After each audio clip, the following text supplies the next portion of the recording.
From a high-speed chase in the Czech Republic that ended in a grisly crash, and a crazy man in Seattle who attacked this police officer with a giant torch, to a gas station explosion in Wisconsin that nearly deleted a city block, and a semi-truck full of eggs that rolled over on this Utah highway. Here are the 10 most disturbing moments caught on police dashcam.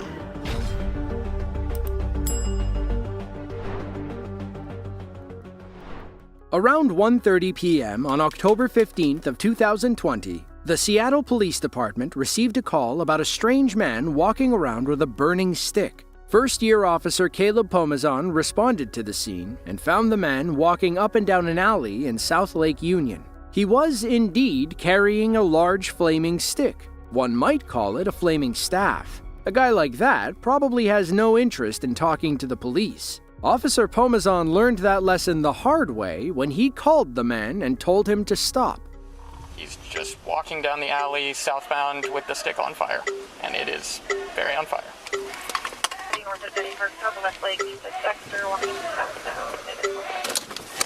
Hey, Seattle Police, stop!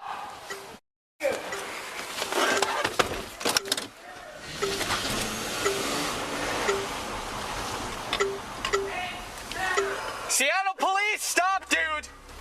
The man, later identified as 37-year-old Brian Lale, charged Officer Pomazan with his fire staff and stuck it through the open door. To protect himself, Officer Pomazan drew and fired his service weapon, causing Lale to flee the scene. According to reports, Lale was not struck by any bullets. Before the fire staff incident, witnesses saw Lale attacking a man with a hammer a few blocks away in Denny Park. A group of people jumped on him and grabbed the hammer, at which point Lale ran away, grabbed a giant piece of lumber, and set it on fire. As for Officer Pomazan, he escaped out the passenger door with minor burns on his leg. Meanwhile, his car went up in flames, costing the city of Seattle about $70,000. He then chased Lale to a parking garage and subdued him with a taser. In the end, Lale was charged with first and second-degree assault.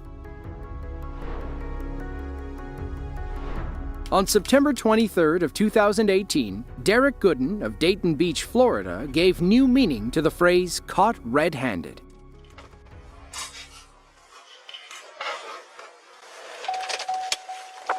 On the ground right now. Get the on the ground. On the ground! X-ray 6-7 Central. On the ground. I'm finna sit down. Main Street Bridge. I just got a male. Throw another male over the bridge. I got one at gunpoint. He just jumped over the bridge. On the ground. Get on your belly right now. Get on your belly right now. Get on your belly right now. On your belly right now.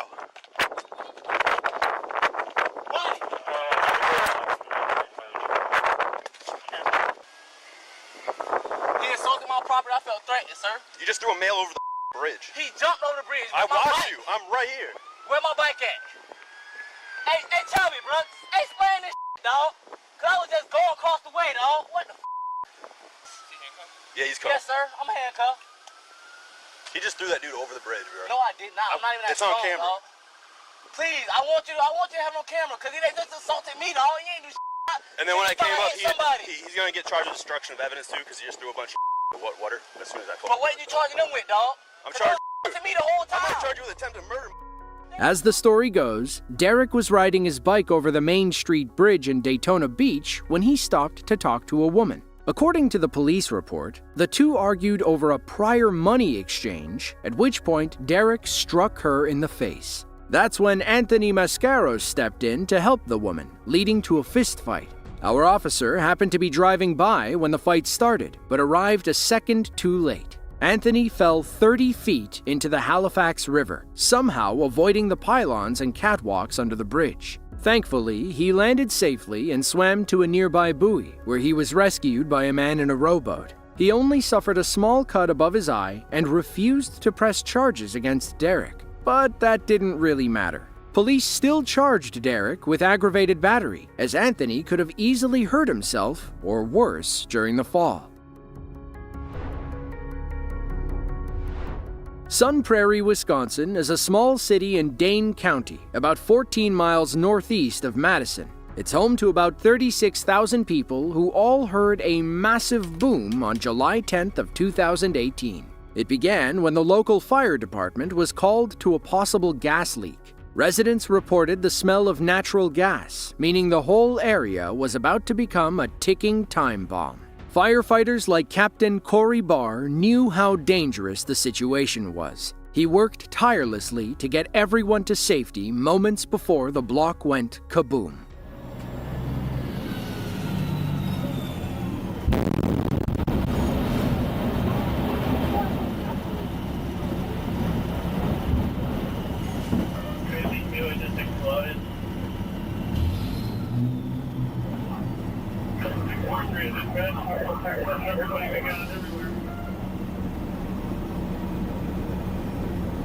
I didn't have your last transmission.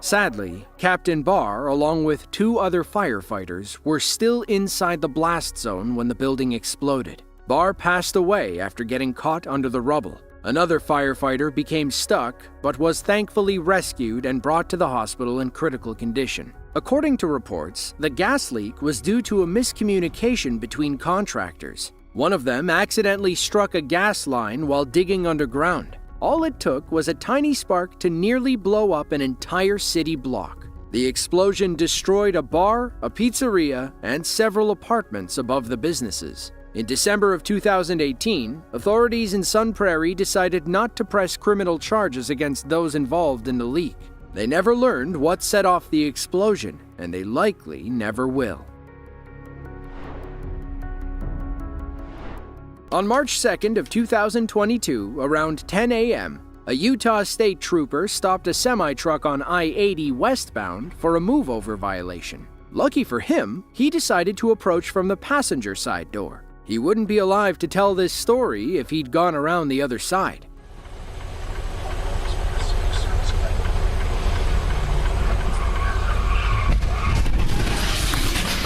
Oh, 1050 my location. 436, we have a 1050 rollover, semi-blocking both lanes. Expedite fire, got lane shut down. Now let's see that again from the dash cam in our trooper's car.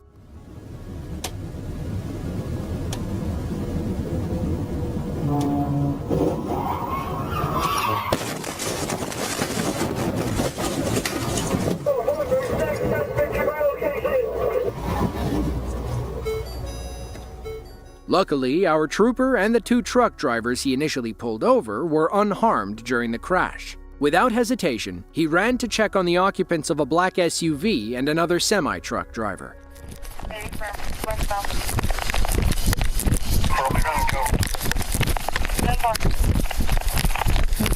Are you okay? You can't. Are you okay? We gotta get out. Stay here for your protection, okay? Help coming.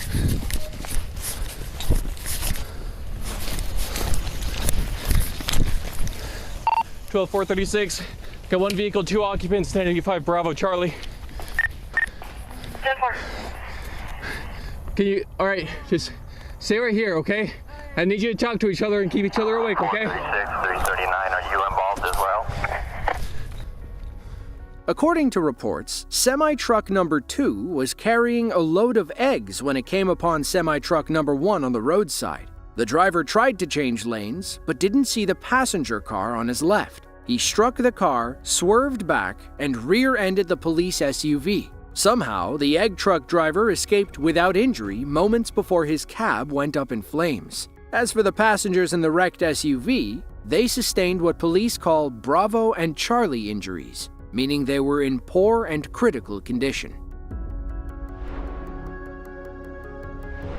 Kenosha, Wisconsin is the 4th largest city in the state. It's home to about 100,000 people, including an 84-year-old man who owes these 2 officers his life. It was shortly after 9 p.m. on April 25th of 2023. Several calls came into the Kenosha Police Department about a minivan driving down Sheridan Road with a flat tire. 2 officers responded to the scene, not knowing they were about to become firefighters.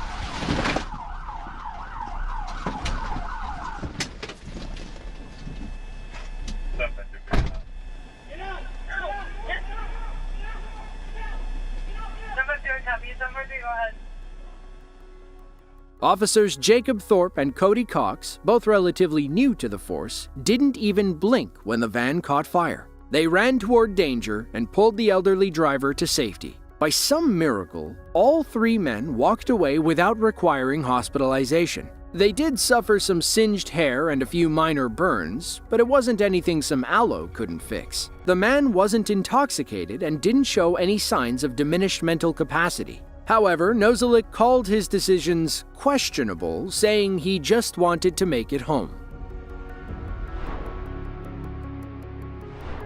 On November 17th of 1987, 29-year-old Richard McNair took a man's life and severely wounded another during a botched robbery in Minot, North Dakota. He remained at large for 3 months until February of 1988, when police brought him in for questioning. He was eventually found guilty and given 2 life sentences for murder and attempted murder. McNair tried multiple times to escape from prison. In 1992, he crawled through a ventilation duct and remained at large for 10 months. They brought him back to jail in Louisiana, where he spent 13 more years plotting his next move. On April 5th of 2006, he put his master plan into motion and escaped once more. Hours after the escape, police across Louisiana were on high alert for McNair. That's when Officer Carl Bordelon spotted a suspicious man jogging near the railroad tracks. Where do you live at? Down the road by Pineville. Pineville? Uh-huh. Okay. Do you have any form of identification on you? No, man. What's your name? Robert Jones. Robert Jones? Uh-huh. Why, I'm not supposed to be on the tracks? No, that's not the problem right now. What's your address? I don't have an address. I'm at the hotel. We're working on houses and stuff like that, the roofing. Roofing? Yep. Okay. For my brother. All right. What is, we got an escapee. Oh, shit. Where from? Prison. There's a prison here? Yeah. While Officer Bordelon chats with the escapee, let's talk about how McNair wrote and executed his own version of the Shawshank Redemption. One of McNair's prison duties involved working in the manufacturing ward, where he specialized in repairing old mail bags. In secret, McNair used his manufacturing privileges to build what can only be described as an escape pod with a breathing tube. He then hid that pod inside a wooden pallet full of mail bags. The pallet was shrink-wrapped and placed on a forklift. Then, it was taken to a nearby warehouse outside the prison walls with McNair still inside. Once everyone left, McNair emerged from his pod and walked out the front door. It wasn't long before he crossed paths with Officer Bordelon, who had no idea he was talking to the man he was looking for. All right, let me just verify. He says his brother's staying at the motel. Let me verify that, and if so, I'll just cut him loose. All right, thanks. I guarantee I'm not. You know the bad thing about it? What's that? You're matching up to him. Come on. Well, that sucks, doesn't it? Yeah. Where are you staying at? That Titusville or Titus Inn? Titus Inn, little over. Where's that at? I don't even know the address. We just got into town about a week ago, and he dropped me off to jog. I always jog about 12 miles a day. Where'd he drop you off at? Up there on that road by, there's some construction going on up there, some houses. And he dropped me off, and he'll be back at the hotel in about probably 10 minutes, 15 minutes. Who y'all work for? It's his, I know, what's the name of the company? Phil's Roofing. Okay. Be careful, you'll probably get stopped again, okay? Don't be alarmed by it. Borderline, yeah. Okay, and you'll be on till, well, this shift. I'll be on until we find this on the gun. Well, my dad's... In the end, Officer Bordelon lets McNair go. The fugitive fled to Canada, where he avoided police until his recapture in October of 2007. Since then, he's been locked up at McCreary Prison in Kentucky. It's unclear if Officer Bordelon was ever disciplined for letting McNair get away. In his defense, the only photo he had was grainy and 6 months old. Even McNair admitted that the picture looked nothing like him. High-speed police chases don't always end peacefully. Most times, the suspect pushes their luck, loses control, and crashes into something. Sadly, that something usually involves an innocent driver going about their business. Take this chase through a small neighborhood in Seattle, Washington, for example. Around 3:45 p.m. on June 6th of 2015, several witnesses called 911 after seeing a man reach inside a parked car and stealing someone's purse. They watched him flee in a getaway vehicle, which police eventually spotted in a parking lot later on. The driver peeled out, leading our lone officer on a dangerous chase through a residential area.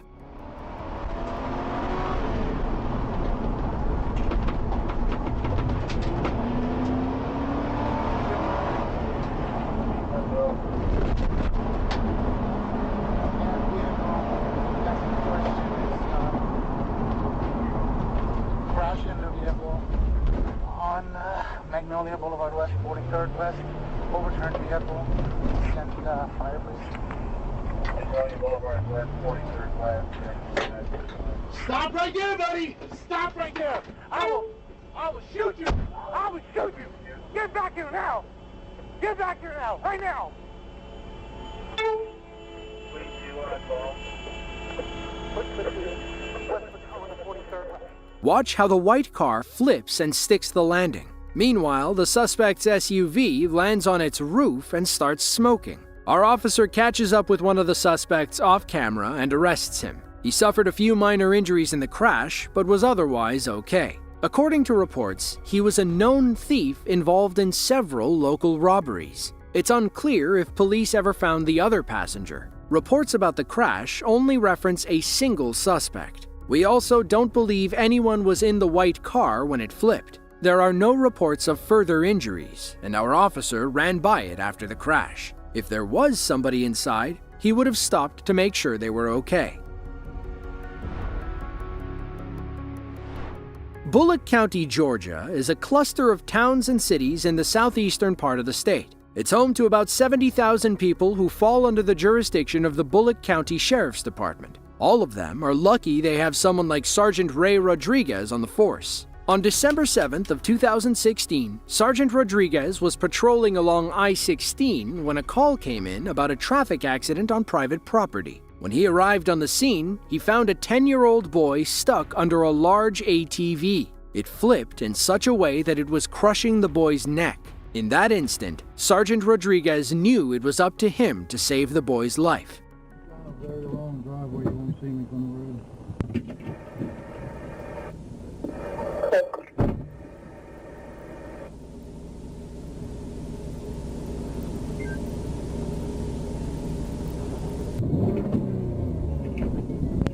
I need help here now. 28, I'm coming.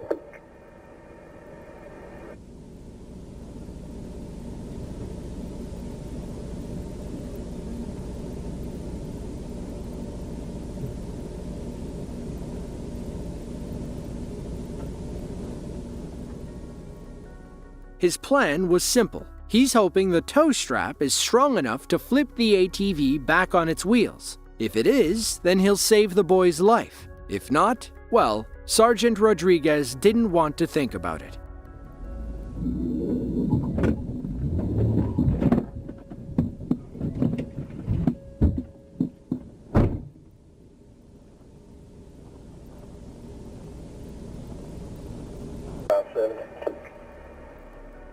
Thankfully, his plan worked. He rushed to check on the boy and stayed with him until help arrived. He was eventually airlifted to the hospital where doctors stabilized him. For his heroic actions, Sergeant Rodriguez received the Life-Saving Medal and was nominated for Georgia Deputy of the Year. More importantly, he had the eternal gratitude of the boy's mom. On June 8th of 2023, officers in Deltona, Florida received a panicked call from a distressed woman. According to her, the next-door neighbor's kid was drowning in the pool. Police flew into action. Whoever got there first would likely have to save this kid's life. That's why it's critical that you stop and let the police pass. You never know whose life is on the line.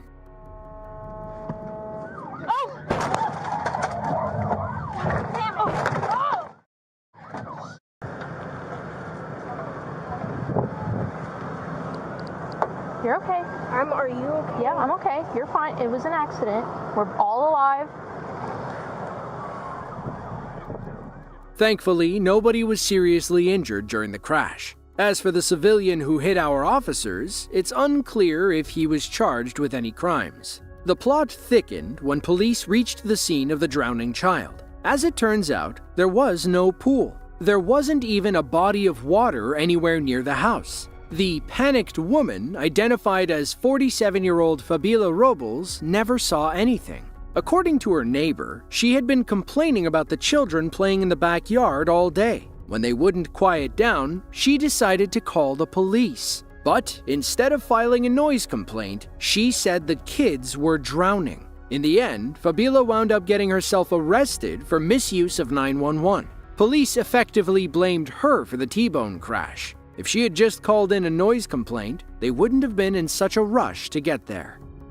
Yorba Linda, California is a small city in northeastern Orange County. It's home to about 68,000 people living about 37 miles southeast of downtown LA. On April 22nd of 2012, a Yorba Linda officer was doing stationary patrol when he noticed something strange in the distance. Did the sidewalk just explode?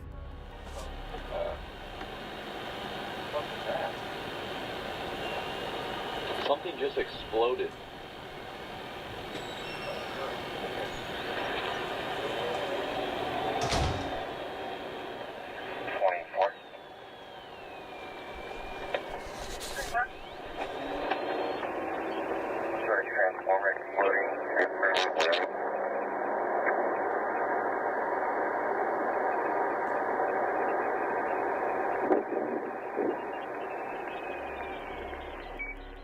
Now they don't know it yet, but an underground electrical vault short-circuited, leading to the explosion. Think of these vaults as small rooms full of thick wires, heavy-duty power strips, and transformers. You'll find them in urban areas like Yorba Linda, and they often have easy access doors, allowing maintenance crews to get down there and work on them. Of course, to these police officers, it's just a large, smoking hole in the ground.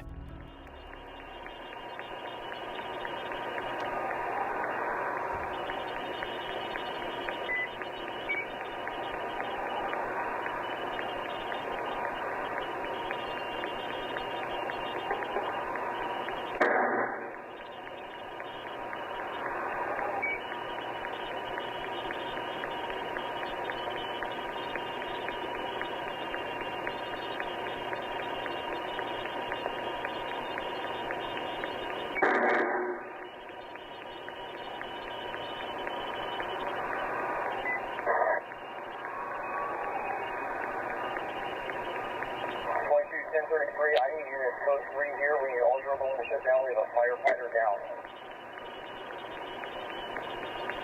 Firefighter? First 2 and 13 respond for 3. 13 for 3.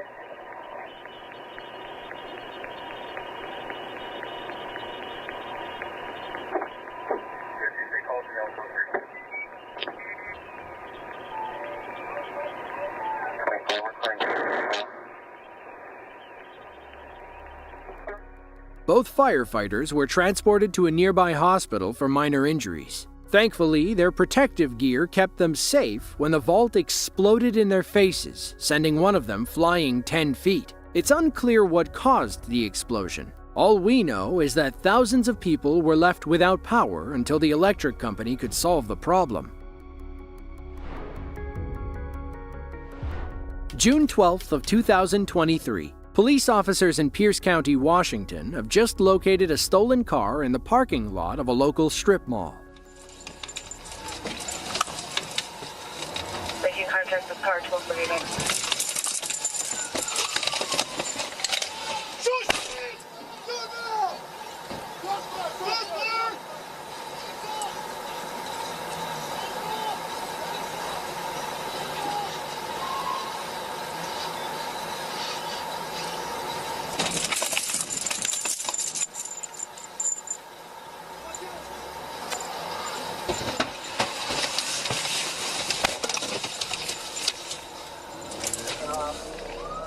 The driver allegedly carjacked a woman at gunpoint near Orange Gate Park in Tacoma. Even though he fled the scene, an AirTag in her car led police right to him. That's to say, no matter how hard he tries, he'll never get away. Not as long as that AirTag is still active.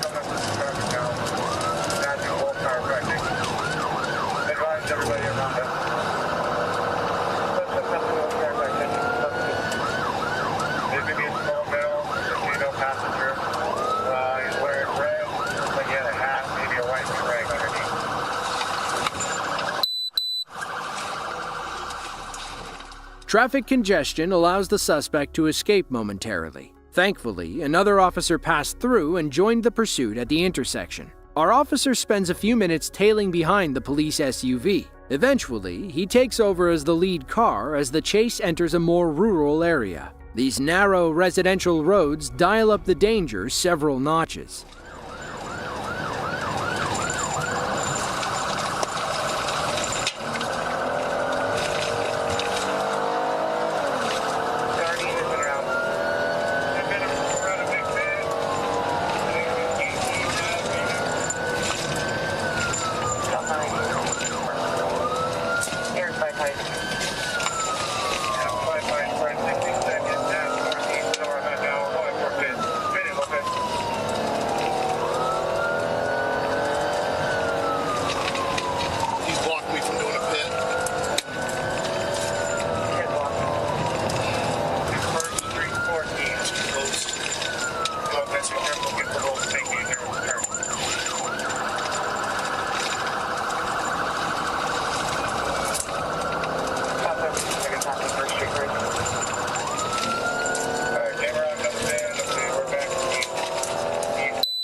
If he can't lose police on the narrow streets, maybe he's better off opening things up on the freeway. He just has to hope that his damaged car doesn't crumble at higher speeds.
Once again, our officer gets stuck behind civilian cars that won't move. Lucky for him, another police SUV swoops in and takes the lead. We'll follow this car up until the end when he pit maneuvers the suspect onto the side of the road.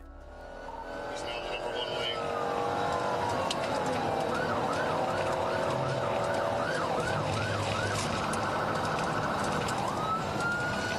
Still southbound, medium traffic. Speeds are 62.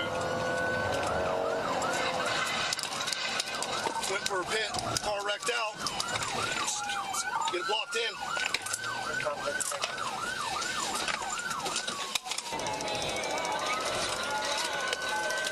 Went for a pit, car wrecked out. Wrecked out, south.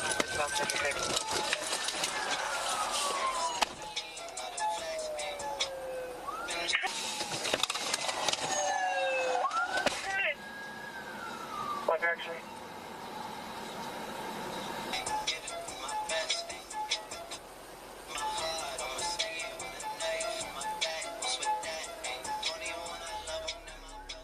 Now, they may have the suspect in custody, but now police have bigger problems on their hands. The dry grass catches fire, and to make things worse, there's a woman trapped inside the stolen car. That's right, our street-hard car thief left his girlfriend to perish in the fire. Thankfully, officers were able to pull her out. 3-3 fire turn out prior to your injured. Our priority! We got a car on fire!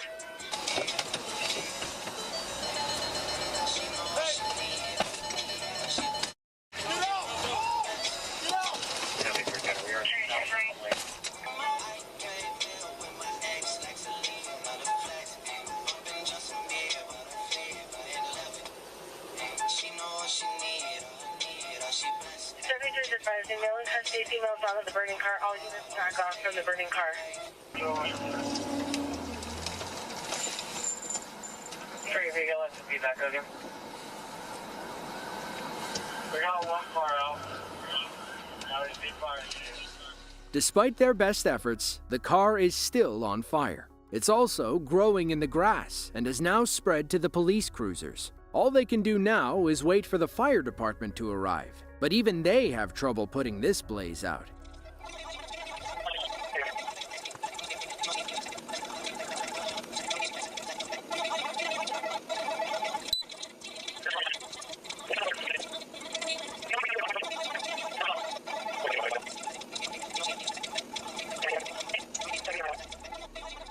After a long battle, the fire department finally gets everything under control. We never learn the carjacker's name, but we do know that he was charged with first-degree robbery, unlawful possession of a firearm, and identity theft. They set his bail at $250,000. As for the female passenger, she suffered minor smoke inhalation and was treated at the local hospital. It's unclear if she was involved in the carjacking or was an unwilling participant. If you enjoyed this video and want to see another just like it, be sure to click the link on screen now. As always, thanks for watching and be sure to tune in next time.